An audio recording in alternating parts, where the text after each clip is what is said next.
എല്ലാവർക്കും സ്വാഗതം. ഈ റിവ്യൂ ഇഷ്ടപ്പെടുവാണെങ്കിൽ ഒന്ന് ലൈക്ക് ചെയ്തും സബ്സ്ക്രൈബ് ചെയ്തും സപ്പോർട്ട് ചെയ്യണേ. അപ്പോൾ ജാനകി ഒരുപാട് തവണ അനിയെ ഫോണിൽ വിളിച്ച് നോക്കുന്നുണ്ട്. എന്നിട്ട് കിട്ടാത്തതിന് ടെൻഷനിൽ നിൽക്കുവാണ്. അന്നേരം അജയൻ അങ്ങോട്ട് ചെല്ലുമ്പം അനിയെ പറ്റി എന്തെങ്കിലും വിവരം ഉണ്ടോ, അവൻ എന്തിയെ എന്നൊക്കെ ചോദിക്കുമ്പം അജയൻ പറയുന്നുണ്ട് അവൻ വല്ല ബിസിനസ് ആവശ്യത്തിനും പോയതായിരിക്കുമെന്ന്.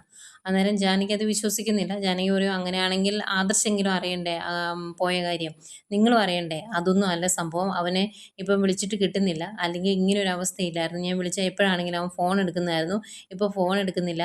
ഇനിയിപ്പോൾ അവളുടെ കൂടെ കറങ്ങാൻ പോയതാണോ എന്ന് ആർക്കറിയാം, ആ നന്ദുവിൻ്റെ കൂടെ എന്ന് പറയും. അന്നേരം ഇത് കേൾക്കുന്ന അജയന് ദേഷ്യം വരുന്നുണ്ട്. അതുകൊണ്ട് അജയൻ പറയുവാണ് എങ്കിലും ഒരു കാര്യം ചെയ്യാം, നീ ആ പോലീസ് സ്റ്റേഷനോട് ചെല്ലുക, അന്നേരം നിനക്കറിയാലോ അവനെ അവിടെ ഉണ്ടോ എന്ന് അറിയാലോ എന്നിങ്ങനെ പറയും. അന്നേരം ഇത് കേട്ടുകൊണ്ട് നിൽക്കുന്ന അനാമിക മനസ്സിലോർക്കുവാണ് അത് തന്നെയാണ് വേണ്ടത്, അവൻ അവിടെ ഉണ്ടോ എന്നൊന്ന് അറിയട്ടെ എന്ന്. അന്നേരം അനാമിക അവിടെ നിന്ന് പോയി കഴിയുമ്പോൾ ജാനകി പറയുവാണ് നമുക്ക് ഒരു പേരക്കുട്ടിയില്ല, എത്രയും പെട്ടെന്ന് ഒരു പേരക്കുട്ടി ഉണ്ടാവണം, അങ്ങനെയാകുമ്പോൾ പ്രശ്നങ്ങളൊക്കെ തീരുമെന്ന്.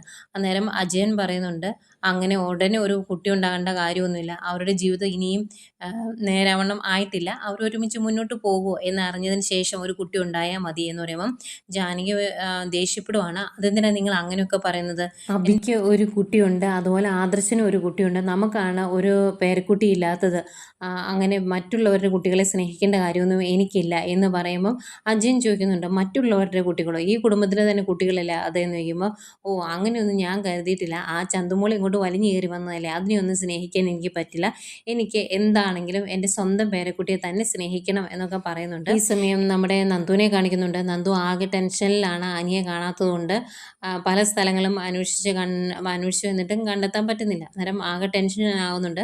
അന്നേരം അവിടുത്തെ AC പറയുന്നുണ്ട് അവൻ ഇന്ന് ഇങ്ങോട്ട് വന്നപ്പം ഞാൻ വളരെ മോശമായിട്ടാണ് പെരുമാറിയത്, അത് അവന് ഭയങ്കരമായിട്ട് വിഷമം ഉണ്ടാക്കിയിട്ടുണ്ട്, മനസ്സിന് തീരെ കട്ടിയില്ലാത്ത ഒരുത്തനാണ്, അതുകൊണ്ട് എന്തൊക്കെ ചെയ്യും എന്നറിയാൻ പാടില്ല, അതുകൊണ്ടല്ലേ അന്ന് നമ്മൾ ചെക്കിങ് നടത്തിക്കൊണ്ടിരുന്നപ്പം മദ്യപിക്കില്ലാത്തവൻ എൻ്റെ അടുത്ത് വരാൻ വേണ്ടി മാത്രം മദ്യപിച്ചിട്ട് വന്നത്, ഇനിയിപ്പം എന്ത് ചെയ്യുമെന്ന് അറിയത്തില്ല, എനിക്ക് ആകെ വിഷമമാവുകയാണ്, ഒന്നും സംഭവിക്കാതിരുന്നാൽ മതിയായിരുന്നു എന്നൊക്കെ അങ്ങേരോട് സങ്കടം പറഞ്ഞിട്ട് അവിടെ നിന്ന് പോരുക. അന്നേരം ഇത് വേണു അവിടെ നിന്ന് കാണുന്നുണ്ടായിരുന്നു. അനാമിക പറഞ്ഞതുകൊണ്ട് നന്ദു സ്റ്റേഷനിലുണ്ടോ എന്ന് നോക്കാൻ പോയതാണ് വേണു.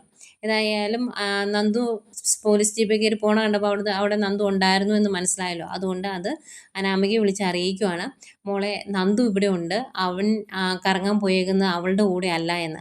അന്നേരം അനാമിക പറയുവാണ് എങ്കിലും എനിക്കൊരു കുഴപ്പമില്ല, നന്ദു അല്ലാതെ വേറെ ആരുടെ കൂടെ അവൻ കറങ്ങാൻ പോയാലും എനിക്ക് ഒരു പ്രശ്നവുമില്ല, അത് അത്രയൊന്നും എനിക്ക് അറിഞ്ഞാൽ മതി എന്ന് പറയുമ്പം വേണു പറയുന്നുണ്ട് ഇനിയിപ്പം അവനെ കാണാതാകുകയോ മരിച്ചു പോവുകയോ ഒക്കെ ചെയ്താലും മോള് പേടിക്കുകയൊന്നും വേണ്ട, മോൾക്ക് ഒരു വിധവ എന്നുള്ള രീതിയിലുള്ള എല്ലാ ആനുകൂല്യങ്ങളും എല്ലാ അവകാശങ്ങളും ആ വീട്ടിൽ കിട്ടും, അതുകൊണ്ട് പേടിക്കണ്ട എന്ന് പറയുമ്പം അനാമിക പറയുവാണ് അല്ലെങ്കിലും എനിക്ക് അങ്ങനെ പേടിയൊന്നുമില്ല, അവൻ എവിടെയെങ്കിലും പോയി ചത്താലും എനിക്ക് പ്രശ്നമില്ല എന്നാണ് അനാമിക പറയുന്നത്. ഈ സമയം ഗോവിന്ദനും കനകയും നന്ദുവിനെ നോക്കിയിരിക്കുവാണ്. രാത്രിയായിട്ടും നന്ദു വന്നില്ല. അന്നേരം ഇങ്ങനെ ഗോവിന്ദൻ പറയും ഈശ്വര മോളെ കണ്ടില്ലല്ലോ എന്താ ചെയ്യുന്നത് എന്നിങ്ങനെ പറയുമ്പം അതൊന്നും ഓർത്ത് ഗോവിന്ദേട്ടൻ ടെൻഷനാകണ്ട, അവളൊരു SI അല്ലേ, ഒരുപാട് കാര്യങ്ങൾ ചെയ്തു തീർക്കാൻ കാണും, ഇനിയിപ്പോൾ വീട്ടിലോട്ട് വന്നാലും ആരെങ്കിലും വിളിച്ചിട്ടുണ്ടെങ്കിൽ അന്നേരം തന്നെ അവൾ ഇറങ്ങിപ്പോകും എന്നൊക്കെ പറഞ്ഞുകൊണ്ടിരിക്കുന്നെങ്കിൽ നന്ദു അങ്ങോട്ട് വരുവേ. അന്നേരം എന്താ മോളെ താമസിച്ചത് എന്ന് ചോദിക്കുമ്പോൾ നന്ദു പറയുന്നുണ്ട് ഇന്ന് അനി പോലീസ് സ്റ്റേഷനിൽ വന്നപ്പോൾ നടന്ന കാര്യങ്ങൾ ഞാൻ നിങ്ങളോട് പറഞ്ഞിരുന്നില്ലേ, അതിനുശേഷം അവനെ കാണാനില്ല, നയനേച്ചി വിളിച്ചപ്പോഴാണ് ഞാൻ അറിയുന്നത് അവനെ കാണാനില്ല എന്നുള്ള വിവരം, സൈബർ സെല്ലിൽ വരെ വിളിച്ചറിയിച്ച് ഞങ്ങൾ കുറേ അന്വേഷണം നടത്തി, എന്നിട്ടും അവനെ എവിടെയാണ് എന്ന് കണ്ടെത്താൻ സാധിച്ചില്ല എന്നൊക്കെ നന്ദു ഇങ്ങനെ പറയുമ്പം ഗോവിന്ദൻ ചോദിക്കുന്നുണ്ട് ഈശ്വര മനസ്സിന് കട്ടിയില്ലാത്ത പയ്യനാ, മോൾ പറഞ്ഞത് സഹിക്കാൻ മേലാതെ അവൻ എന്തെങ്കിലും ചെയ്യുമോ എന്നിങ്ങനെ പറയുക. അന്നേരം നന്ദു കനകയോടായിട്ട് പറയുന്നുണ്ട് അമ്മ എന്നെ തല്ലിയത് കൊണ്ടാണ് അതിൻ്റെ ദേഷ്യം മൊത്തം ഞാൻ അവൻ്റെ മേൽ തീർത്തത്, അവൻ എന്തെങ്കിലും ഇതിൻ്റെ പേരിൽ സംഭവിച്ചിട്ടുണ്ടെങ്കിൽ അതെനിക്ക് ഒരിക്കലും സഹിക്കാൻ സാധിക്കത്തില്ല, അങ്ങനെ എന്തെങ്കിലും സംഭവിച്ചിട്ടുണ്ടെങ്കിൽ അതിൻ്റെ പൂർണ്ണ ഉത്തരവാദിത്വം എനിക്കായിരിക്കും, അതിൻ്റെ ശാപം അതിൻ്റെ ബുദ്ധിമുട്ട് എൻ്റെ ജീവിതത്തിൽ നിന്ന് ഈ ജന്മം പോവുകയില്ല എന്നൊക്കെ പറഞ്ഞിട്ട് ഭയങ്കരമായിട്ട് വിഷമിച്ച് നന്ദു അങ്ങ് പോവാട്ടോ.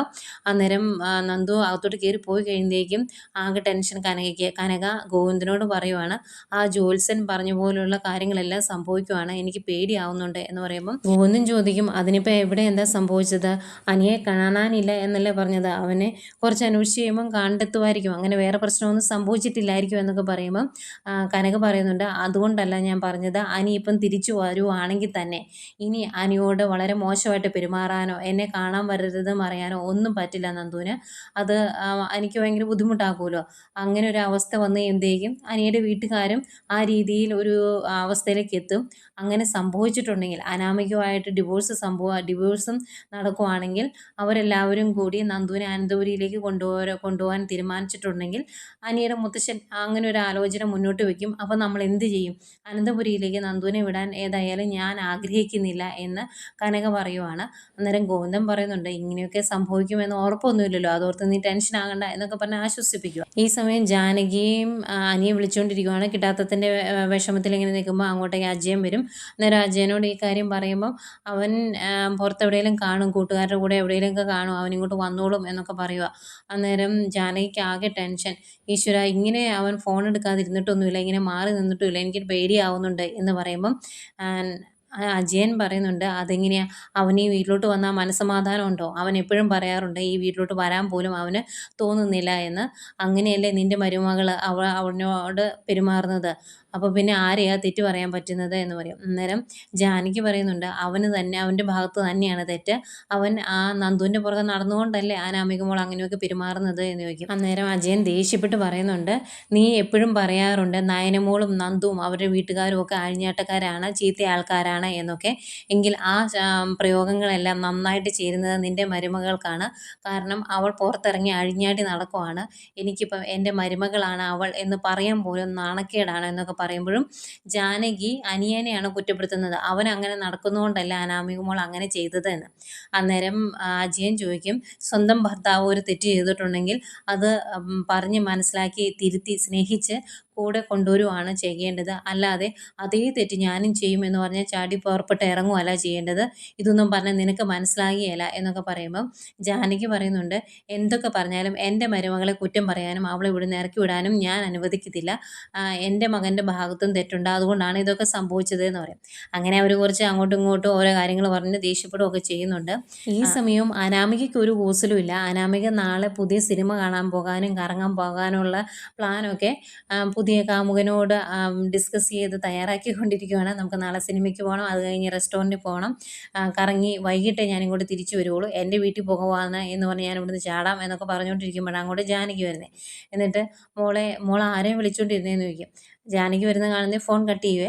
അന്നേരം എൻ്റെ അമ്മയെ വിളിക്കുമായിരുന്നു എന്ന് പറയുമ്പോൾ, അനിയെ വിളിച്ചിട്ട് കിട്ടുന്നില്ലല്ലോ, മോൾ വിളിച്ച് നോക്കിയായിരുന്നു എന്ന് ചോദിക്കുമ്പോൾ, ഞാൻ വിളിച്ചൊന്നുമില്ല, ഞാൻ വിളിച്ചിട്ടും കാര്യമൊന്നുമില്ല, ഞാൻ വിളിച്ചാലും അവൻ ഫോൺ എടുക്കുകയല്ലോ, പിന്നെ എന്തിനും ഞാൻ വിളിക്കുന്നത് എന്ന് ചോദിക്കും.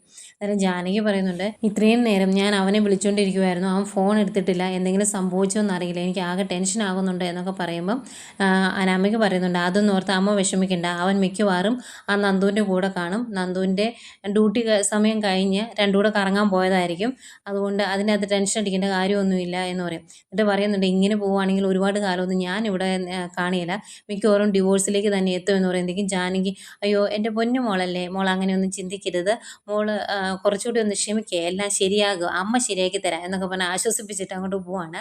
അനാമിക ഇതൊന്നും മൈൻഡ് ചെയ്യുന്നേ ഇല്ല, അനാമികയ്ക്ക് ഇതൊന്നും ഒരു പ്രശ്നമേ അല്ല.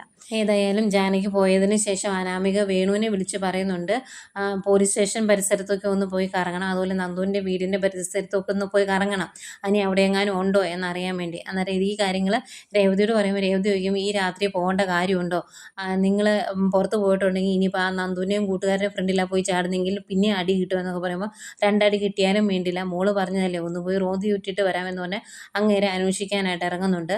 ഈ സമയം അനന്തപുരിയിൽ അവിടെ എല്ലാവരും ഭയങ്കര ടെൻഷനിലാണ്, മാറി മാറി അനിയെ വിളിച്ച് നോക്കുന്നു, എന്നിട്ട് കിട്ടുന്നില്ല. അന്നേരം അജയൻ പറയുന്നുണ്ട്, അവൻ്റെ ജീവിതം ഇങ്ങനെയായി പോയി, അവൻ ആഗ്രഹിക്കാത്ത ഒരു ജീവിതമായിരുന്നു ഇത്, അതിൻ്റെ പ്രതിഷേധമാണ് അവനീ കാണിക്കുന്നത് എന്ന് അജയൻ പറയും. അന്നേരം ദേവേന അവിടെ ഇരിപ്പുണ്ട്. ദേവേനയ്ക്ക് ആകെ ടെൻഷനായി, ഈശ്വര അവന് കിട്ടുന്നില്ലല്ലോ, അവന് ആകെ മനസ്സമാധാനമില്ല, അതുകൊണ്ടാണ് ഇങ്ങനെയൊക്കെ സംഭവിക്കുന്നത്, അവൻ്റെ ജീവിതം ഇങ്ങനെ ആയി പോയല്ലോ എന്നൊക്കെ ഇങ്ങനെ വിഷമം പറയുക. അന്നേരം അജയൻ പറയുന്നുണ്ട്, അങ്ങനെ വിഷമിക്കേണ്ട കാര്യമൊന്നുമില്ല, അവളെ ഇങ്ങോട്ട് കൂട്ടിക്കൊണ്ട് വന്നത് അവൻ തന്നെയല്ലേ എന്നിങ്ങനെ പറയുക.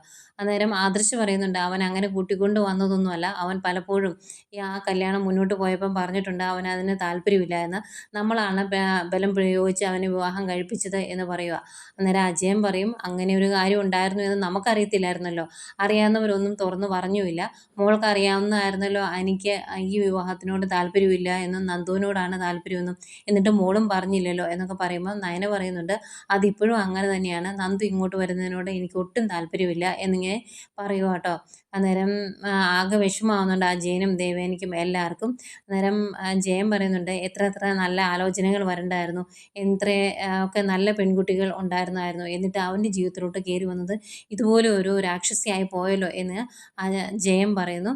അങ്ങനെ എല്ലാവരും ഭയങ്കര സങ്കടത്തിലിരിക്കുവാണ്. ഇതിനിടയ്ക്ക് ആദർശ് നന്ദുവിനെ വിളിച്ച് ചോദിക്കുന്നുണ്ട്, അതിനെപ്പറ്റി എന്തെങ്കിലും വിവരം കിട്ടിയോയെന്ന്. അന്നേരം വിവരമൊന്നും കിട്ടിയില്ല, ഞാൻ എല്ലാ രീതിയിലും അന്വേഷിക്കാൻ പറഞ്ഞിട്ടുണ്ട്, എന്തെങ്കിലും വിവരം കിട്ടുവാണെങ്കിൽ അറിയിക്കാം എന്ന് പറയുന്നു.